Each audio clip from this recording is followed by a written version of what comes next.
ইংরেজিতে শত শত বাক্য তৈরি করুন এই 5 ধরনের নিয়ম দিয়ে, 5 ধরনের সেন্টেন্স স্ট্রাকচার দিয়ে। আমরা 5টি নিয়মের মধ্যে প্রথমটি নাম্বার 1, কোনো কিছু করতে অভ্যস্ত। এ ধরনের বাক্যের ক্ষেত্রে আমরা হ্যাবিচুয়েটেড টু ব্যবহার করব। ওকে, তাহলে স্ট্রাকচার হবে subject, be verb, habituated to এবং তারপর ভার্বের সাথে আইএনজি। যেমন আমি প্রতিদিন সকালে হাঁটতে অভ্যস্ত। I am habituated to walking in every morning. I am habituated to walking in every morning. সে এই কাজটি করতে অভ্যস্ত।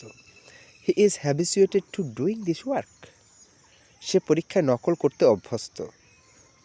He is habituated to copy in the exam. Okay, আমরা এরপর দেখব নাম্বার 2 নিয়ম, 5টি নিয়মের মধ্যে দ্বিতীয় number.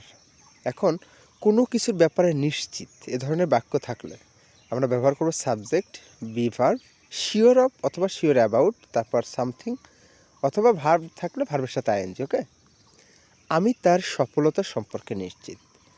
I am sure of his success. I am sure of his success. আমি একটা গাড়ি কেনার ব্যাপারে নিশ্চিত।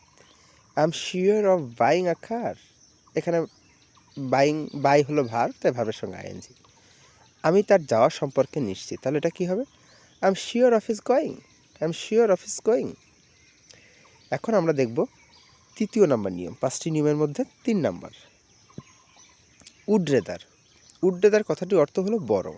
আমরা উড রেদার পরে ভার্বের প্রেজেন্ট ফর্ম ব্যবহার করি, এটা খেয়াল রাখবো। তাহলে স্ট্রাকচার হবে সাবজেক্ট, উড রেদার, ভার্বের প্রেজেন্ট ফর্ম। কীরকম বাক্য? যেমন তুমি বরং এখন যাও। ওকে, এই ধরনের বাক্যের ক্ষেত্রে আমরা এটা উড রেদার ব্যবহার করব। You would rather go now. তুমি বরং এখন খাও। You would rather eat now. Okay, তুমি বরং টিভি দেখো। তাহলে কী হবে? You would rather watch TV. You would rather watch TV. আমরা এখন দেখি 4 নাম্বার নিয়ম, আমাদের 5টি নিয়মের মধ্যে 4র্থ নাম্বার নিয়ম।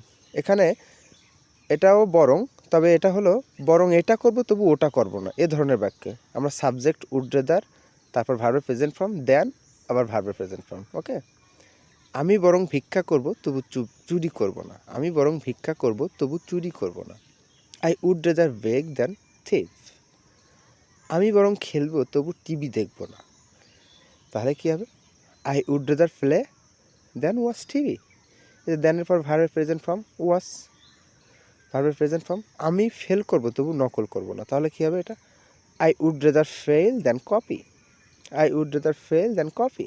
এখন দেখি সর্বশেষ নিয়মটি, মনোযোগ দিয়ে দেখুন। কারো কোনো কিছু করা বাকি এ ধরনের বাক্য থাকলে আমরা ইয়ের টু ব্যবহার করব। সাবজেক্ট, বি ভার্ব, ইয়ের টু এবং ইয়ের টু পরে ভার্বের প্রেজেন্ট ফর্ম। আমার এখনও সিনেমাটি দেখা বাকি।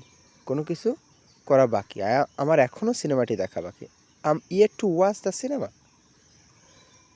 তার এখনও রাতের খাবার খাওয়া বাকি। He is yet to have dinner. He is yet to have dinner. তাহলে সর্বশেষটি আপনারা কমেন্ট করে জানাবেন। আমার এখনও ফুটবল খেলা বাকি। এটি কী হবে? যদি এতক্ষণ ধরে বুঝে থাকেন তাহলে অবশ্যই এটি পারবেন এবং এটি কমেন্ট করে জানাবেন। ধন্যবাদ।